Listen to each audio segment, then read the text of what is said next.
was more painful than the epidural for me. Wow. Yes. Oh my gosh. Especially if it's 4 times. Oh my. Hi, I'm Amy, and I love reading, reality TV, and running. I'm the mom to 2 daughters with a 5-year age gap, and who come from 2 different cultures. And I'm Zoe. Cooking, baking, gardening, and shopping are the things I like to do during my spare time. I have a son and a daughter with a 5-year age gap who also come from 2 different cultures. Welcome back to another episode of A to Z Moms. Today, Zoe is sharing the birth story of her oldest son, and we're excited to get into it with her. So why don't you start us off by telling us what it was like right before the labor started, or in your case, the induction. Yes, yeah. So I was actually scheduled for induction. My OB told me that it's going to be at around 39 weeks due to many factors. So I was expecting my induction around that time. Right. But the day that it actually happened, we weren't prepared for it. We didn't know that it was that day that it was going to happen. Oh, really? Yeah, so I was just scheduled for an NSD and ultrasound for that day at the hospital. I kind of had a feeling that morning before we went to the hospital. You did? When we were there, my OB was like, okay, the baby hasn't really gained that much weight during the last 2 weeks. So the amniotic fluid isn't that much. So there's really no purpose That's for scary. the baby to be inside. So he said, Oh. okay, we're gonna do your induction today. Oh, wow. So we're like, oh my gosh, like, okay, Yeah. let's do this, I guess.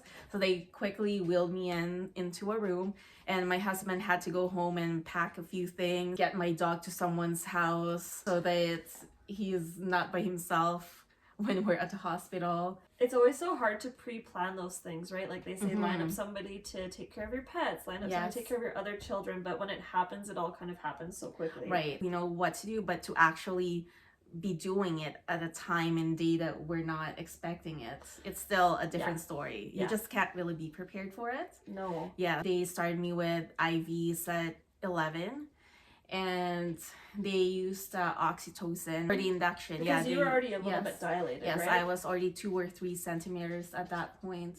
And with the IV, it took them 4 tries. So 4 different nurses had to find my vein on my hand because it was so hard to find, and they couldn't find it. So finally, they had to call an anesthesiologist to find a vein on my hand for the IV. And that was really painful.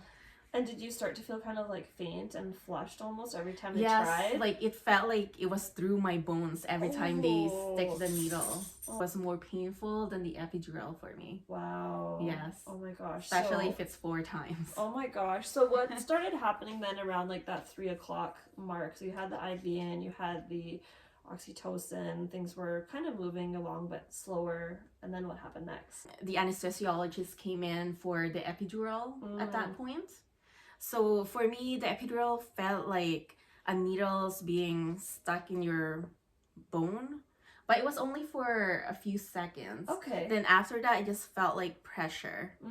For the epidural, it took the anesthesiologist a couple tries as well. Oh, it did? You poor thing. It You were did. like a pincushion. Yes, because they couldn't find a vein again in my back. So that was really painful. And also, I just want to say that after I had my son, I suffered from epidural headaches. You did? Yes, and that was really, really painful. Not everyone experiences it. I did not experience that for my second birth, but for my first birth, I did experience it, and I was actually not looking forward to having that again, but thank God I didn't. I had to take Tylenols. And I don't really take Tylenol if I don't have to. So that shows that it was really painful. Yes. And I was breastfeeding as well. It was really, really painful. And it lasted for, I think, almost 2 weeks. Oh. So that was really hard. That's terrible. Yeah. Is it almost like having the worst migraine of your life? Is that Yes, what it felt? it's worse than that. Oh, that's terrible. And Yes. you're sleep deprived and you're trying to take care of a new baby. That's a horrible So that was hard. Anyways, back to the story. I was around 4 centimeters, and I was stuck at 4 centimeters until about 10 p.m. You were? Yeah, so I was in at 11 a.m. and 10 p.m. that same day, I was still at 4 centimeters. So the nurse called my OB, and my OB said that, okay, if after an hour I still have not progressed, then they're gonna have to do a C-section on me. You must have been terrified. I was terrified, and as a first-time mom, I was just really scared. and I've never had any type of operation in my life. So I was just really scared that it was going to be a C-section, and also the time to heal is longer for a C-section. And of course, as a mom, you don't really want that because you have a baby to take care of, and you know, you can't really go up and down the stairs, carry the baby. And then thank God around 11 p.m. the nurse checked on me again, and she said that, and she actually said it's a miracle that I progressed to 6 centimeters. And from there on, it just started to go from 6 to 10. That's amazing. Yes, yeah. So I was lucky enough, and my son came out at 1:33 a.m. the next day, and I just had to do about half an hour pushing, which is not that bad. No. For a first-time mom. No. And for me, the experience of the pushing, it was actually, I had the nurses count for me, and that made me feel comfortable. Yeah. Because I just know when to actually push. Do you feel like there's so many things they don't tell women about giving birth? Yes. Or maybe we'd never have kids.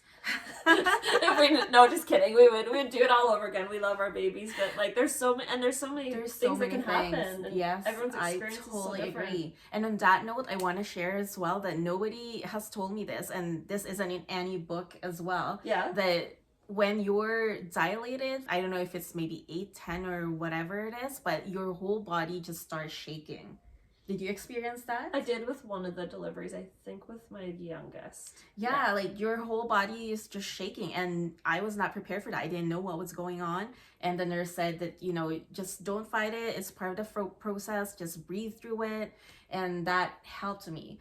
But definitely, as a first-time mom, that's something that I would have loved to know so that I can be mentally prepared for it. Yes. Because I honestly thought I was dying because my entire body was just shaking uncontrollably, and it felt so cold. Apparently that's just part of the process because your body is, well, giving birth. So that's the reaction of your body when a baby's coming out.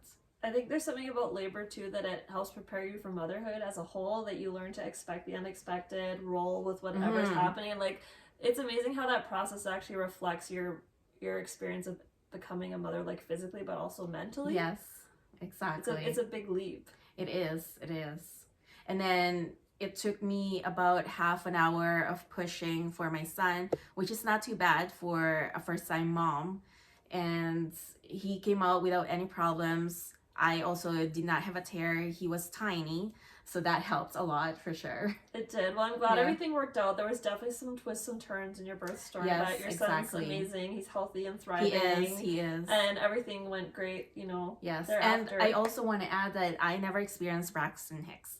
So it's totally possible for someone to not experience Braxton Hicks. I was waiting for that. Right. Because it's supposed to be the practice contractions. Yes. So, but I never had that. You guys have already had a very strong uterus. Your uterus is like, I don't need to do any practice. I'm ready. Reps. Let's I'm ready for game game day. day. Yeah, exactly. Well, thank you so much for sharing. Drop your comments if some of Zoe's birth story resonated with you, or if you have any follow-up questions for her. And don't forget to subscribe to A to Z Moms and hit that like button. We'll see you in the next one. Thank you. Bye. Bye.